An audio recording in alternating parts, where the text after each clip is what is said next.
Breakfast, lunch, dinner recipe தான் நான் இன்றைக்கி ஒரு vlog-ஆ ஷேர் பண்ண போகிறேன். மார்னிங் எழுந்ததுமே பால் சூடு பண்ணிக்கிட்டேன்.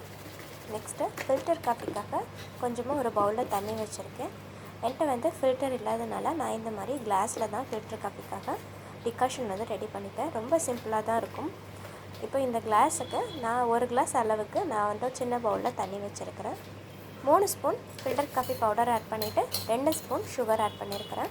ஏன்னா சுகர் இது கூட நம்ம ஆட் பண்ணும்போது நம்ம டிகாஷன் ஆறி இருந்தால் கூட நமக்கு அந்தளவுக்கு ஆற்ற வேண்டிய தேவை இருக்காது. ஸோ சுகர் ஆட் பண்ணும்போது அந்தளவுக்கு கசப்பும் நமக்கு தெரியாது. அதனால் ஆட் பண்ணிக்கிட்டு நெக்ஸ்ட்டு நம்ம நல்லா கொதிக்க வச்சுருக்க தண்ணி இது கூட ஆட் பண்ணிக்கலாம். கரெக்டாக இந்த கிளாஸுக்கு எந்த அளவுக்கு வருமோ அந்த அளவுக்கு தான் நான் தண்ணி வச்சுருந்தேன். ஒரு கிளாஸ் அளவுக்கு தான் நான் தண்ணி வச்சுருந்தேன். எப்போவுமே ஃபில்டர் காஃபி நம்ம ரெடி பண்ணிவிட்டு கண்டிப்பாக ஒரு 1 hour அதை செட் பண்ண வச்சுருங்க. அப்போ தான் நமக்கு நல்லா ஒரு கிளியரான நல்ல டேஸ்ட்டாக ஒரு ஃபில்டர் காஃபி கிடைக்கும். நீங்கள் நைட்டே இதை செஞ்சு வச்சுட்டு மார்னிங் நீங்கள் டக்குன்னு ரெடி பண்ணிக்கலாம். நான் நைட்டு இன்றைக்கி பண்ண மறந்துட்டேன். அதனால் நான் மார்னிங்கே ரெடி பண்ணிக்கிட்டேன்.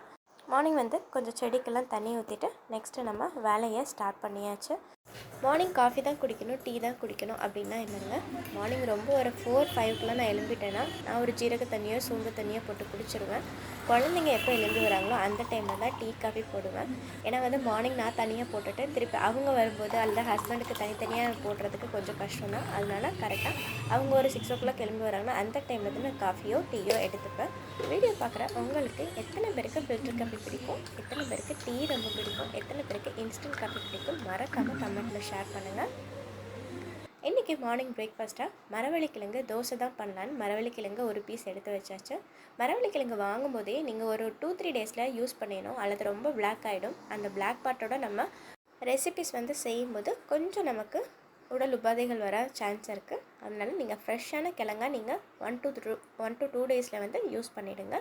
இப்போ நான் தோல் பாட்டெல்லாம் ரிமூவ் பண்ணிவிட்டு நல்லா வாஷ் பண்ணி துருவி வச்சுக்கிட்டேங்க. இது எனக்கு ஒரு பிளேட் அளவுக்கு வந்திருக்கு. இதை நம்ம தண்ணி ஊற்றாமல் ஃபஸ்ட்டு கிரைண்ட் பண்ணிக்கலாம். ஸோ கொஞ்சம் வாட்டர் கண்டென்ட் இருக்கும், அதனால லைட்டாக கிரைண்ட் ஆகிருக்கும். இன்னும் கொஞ்சம் சாஃப்டாக கிரைண்ட் பண்ணுறதுக்காக கொஞ்சமாக தண்ணி ஆட் பண்ணி நம்ம கொஞ்சம் கிரைண்ட் பண்ணிக்கலாம். ரொம்ப சாஃப்டாக கிரைண்ட் பண்ணுறதுக்கு வராது, அதனால் கொஞ்சம் குறப்பாக இருந்தாலும் பரவாயில்ல. இப்போ நான் ஒரு பவுலில் ட்ரான்ஸ்ஃபர் பண்ணிக்கிறேன். இது கூட நான் தோசை மாவு தான் மிக்ஸ் பண்ண போகிறேன். தோசை மாவு நீங்கள் ஆட் பண்ணுறதும் ரொம்ப புளிக்காத மாவாக நீங்கள் ஆட் பண்ணிக்கணும்.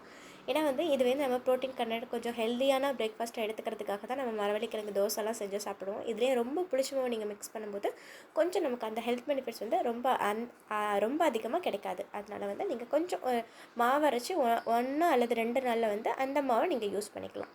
இப்போ நான் மாவில் கொஞ்சம் உப்பு போட்டிருக்கேன். இருந்தாலும் இப்போ நம்ம கிழங்கு பேஸ்ட்டும் ஆட் பண்ணிக்கிறனால கொஞ்சமாக நான் உப்பும் ஆட் பண்ணிவிட்டு பெருங்காயத்தூளும் ஆட் பண்ணிவிட்டு நல்லா மிக்ஸ் பண்ணிக்கிறேன். இப்போ பாருங்கள், ஒரு நல்ல திக்கான கன்சிஸ்டன்சிக்கு இருக்குது.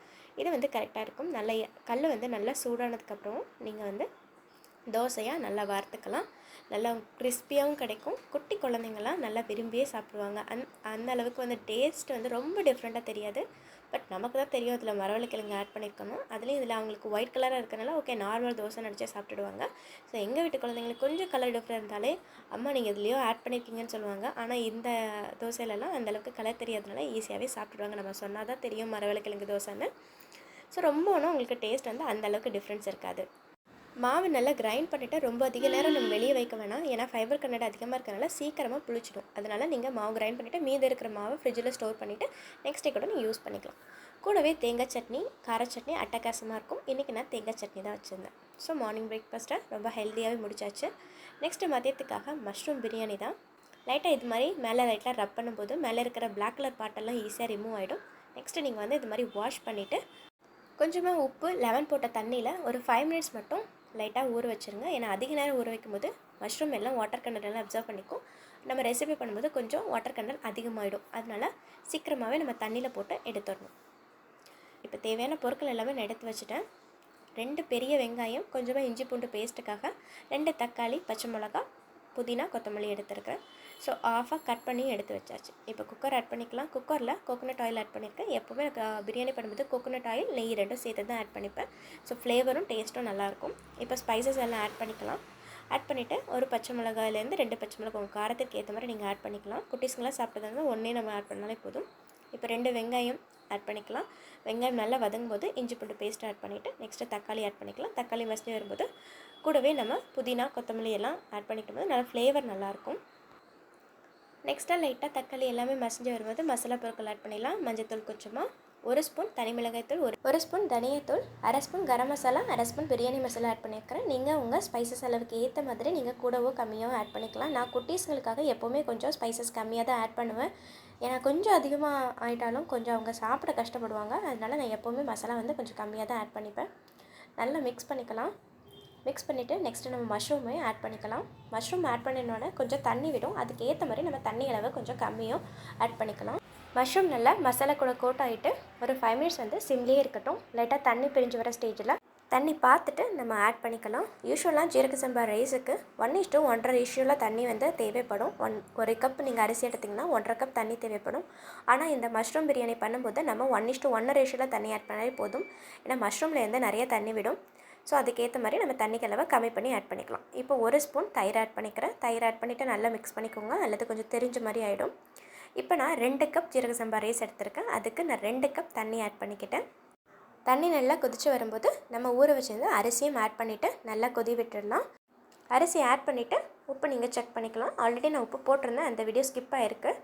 எப்போவுமே பிரியாணி செய்யும்போது கொஞ்சமாக நீங்கள் உப்பு தூக்கலாக போட்டால் தான் உங்களுக்கு பிரியாணி வெந்து வரும்போது கரெக்டாக இருக்கும். இன்றைக்கி நான் தம் பிரியாணியாக பண்ண போகிறேன். ஸோ தோசைக்கல்லை நல்லா சூடு பண்ணிவிட்டு ஒரு 10 நிமிஷம் சிம்லேயே வச்சு நான் வந்து மேலே ஒரு இடிக்கல் வச்சுட்டேன். அப்போ தான் உங்களுக்கு வந்து ஈஸியாக சீக்கிரமாக வெந்து கிடைக்கும். இப்போ 10 நிமிஷத்துக்கு அப்புறம் எடுத்தாச்சு. சூப்பரான மஷ்ரூம் பிரியாணி ரொம்ப ரொம்ப டேஸ்ட்டாக வந்தாச்சு. எங்கள் வீட்டில் இருக்கிற எல்லாருக்குமே இந்த மஷ்ரூம் பிரியாணி வந்து ரொம்ப ரொம்ப ஃபேவரட், ரொம்ப டேஸ்ட்டாக வரும் எப்போவுமே. ஸோ இதை வந்து நீங்கள் ஸ்கிப் பண்ணாமல் கண்டிப்பாக இதை ட்ரை பண்ணி பாருங்கள். ரொம்ப ரொம்ப சூப்பராக இருக்கும். நைட்டு டின்னருக்காக கொண்டக்கடலை குருமாவும் இட்லி பண்ணுறதுக்காக கொண்டக்கடலையை ஊற வச்சுட்டு நல்லா ஊறி வந்திருக்கு. ராகி கொஞ்சம் ஸ்ப்ரவுட் பண்ணுறதுக்காக மூட்டையாக கட்டி வச்சுருந்தேன். ஸ்ப்ரவுட் பண்ணுறதுக்காக ஒரு 2-3 டேஸ் ஆகுது நான் அப்படி வச்சுருவேன். இருந்தாலும் ஸ்ப்ரவுட் வந்திருக்கான்னு சொல்லிட்டு அடிக்கடி செக் பண்ணுற வழக்கம் உண்டு. நல்லா ஊற வச்சு ஸ்ப்ரவுட் பண்ணும்போது சீக்கிரமாகவே நமக்கு முளைச்சி வந்துடும். எப்படி நமக்கு முளைச்சி வந்துடும் தெரியும், ஆனாலும் அடிக்கடி செக் பண்ணுற வழக்கம் உண்டு. உங்களில் யாருக்காவது இந்த மாதிரி ஹேபிட் இருக்கான்னு மறக்காமல் கமெண்ட்டில் சொல்லுங்கள். இப்போ குருமாக்காக குக்கரில் கோகோனட் ஆயில் ஆட் பண்ணிக்கிட்டேன். ஸ்பைசஸ் ஆட் பண்ணிவிட்டு பச்சை மிளகாய் 1 தான் ஆட் பண்ணியிருக்கிறேன். நெக்ஸ்ட்டு ஒரு பெரிய வெங்காயமாக 1 ஆட் பண்ணியிருக்கிறேன். நீல வாக்கில் கட் பண்ணிவிட்டு எப்போவுமே குருமா பண்ணும்போது ரொம்ப நம்ம வந்து வெங்காயம் வதக்கணும்னு அவசியம் இல்லை. கிரேவி பண்ணும்போது நல்லா வதக்கி விட்டணும். குருமா பண்ணும்போது அந்தளவுக்கு நமக்கு வதங்க விட்டே தேவையில்லை. இப்போ 1 ஸ்பூன் இஞ்சி பூண்டு பேஸ்ட்டு, நெக்ஸ்ட்டு தக்காளி 1 ஆட் பண்ணியிருக்கிறேன். நான் கொஞ்சம் சின்ன சைஸாக இருந்தனால 1.5 தக்காளி நான் ஆட் பண்ணிவிட்டு நல்லா வதக்கி விட்டுடலாம். நெக்ஸ்ட்டு கொஞ்சம் நம்ம குருமா பேஸ்ட்டுக்காக கோகோனட்டை 10 நிமிஷம் முன்னாடி ஊற வச்ச கசகசா, நெக்ஸ்ட்டு கொஞ்சமாக சோம்பு, 2 கிராம்பு, ஒரு சின்ன துண்டு பட்டை போட்டு கிரைண்ட் பண்ணால் நல்லா ஃப்ளேவர்ஃபுல்லாக இருக்கும். எப்போவுமே குருமா பண்ணும்போது கொஞ்சம் மசாலா வந்து கொஞ்சம் கம்மி பண்ணிவிட்டு பச்சை மிளகாய் கொஞ்சம் தூக்கலாக போட்டுக்கலாம். அதனால் நம்ம வந்து ஒரு அரை ஸ்பூன் தான் நான் வந்து மிளகாய்த்தூளில் வந்து ஆட் பண்ணியிருக்கிறேன். இன்றைக்கி கொத்தமல்லி தூள் எதுவுமே ஆட் பண்ணிக்கலாம். கொஞ்சமாக மஞ்சள் தூளும் ஆட் பண்ணிவிட்டு ஊற வச்சிருந்த கடலையும் ஆட் பண்ணிவிட்டு தேவையான அளவு தண்ணி ஆட் பண்ணி ஒரு 5 நிமிஷம் கொதிக்க விட்டுடலாம். நல்லா கொதி வந்ததுக்கப்புறம் லைட்டாக எண்ணெய் பிரிஞ்சு வர அந்த ஸ்டேஜில் வந்து நம்ம இப்போது கிரைண்ட் பண்ண கோகோனட் பேஸ்ட்டையும் ஆட் பண்ணிக்கலாம். கோகோனட் பேஸ்ட் கூட எப்போவுமே நீங்கள் ஒரு பச்சை மிளகாவும் வேணும்னா நீங்கள் எக்ஸ்ட்ரா ஆட் பண்ணிக்கலாம். ஏன்னா இன்றைக்கி நான் ஒரு பச்சை மிளகா கூடவே கொஞ்சமாக ஸ்பைசஸ் ஆட் பண்ணியிருக்கனால நான் பச்சை மிளகா ஆட் பண்ணிக்கலாம். இன்னும் கொஞ்சம் காரம் வேணும்னா நீங்கள் பச்சை மிளகாவும் 1 அல்லது 2 ஆட் பண்ணிவிட்டு நீங்கள் கிரைண்ட் பண்ணிவிட்டு அந்த பேஸ்ட்டையும் ஆட் பண்ணிக்கலாம். ஒரு கொதி வந்ததும் உப்பு செக் பண்ணிவிட்டு கொத்தமல்லி தலையும் போட்டு விசில் விட்டுடலாம். கொண்டக்கடலை ஒரு 5-6 மணி நேரம் நல்லா ஊறி இருந்தது. அதனால் நான் ஒரு 5லேருந்து 6 விசில் மட்டும் விட்டுக்கிட்டேன். இப்போ ஒரு சூப்பரான ரொம்ப சிம்பிளான ரொம்ப ஹெல்த்தியான ப்ரோட்டீன் ரிச்சான குருமா ரெடி ஆகிடுச்சு. இது நீங்கள் இட்லி, தோசை, சப்பாத்தி, பூரி கூட அட்டகாசமாக இருக்கும். நான் இன்றைக்கி இட்லிக்கு தான் கொஞ்சம் தண்ணியாக பண்ணியிருந்தேன். இதே நீங்கள் சப்பாத்தி, பூரினா கொஞ்சம் திக்காக பண்ணிக்கலாம். பிடிச்சிருந்தால் லைக் பண்ண மறந்துடாதீங்க. மறக்காமல் கருத்துக்களையும் கமெண்ட்டில் ஷேர் பண்ணுங்கள். இன்னொரு சூப்பரான வீடியோவில் பார்க்கலாம். தேங்க்ஸ் ஃபார் வாட்சிங்.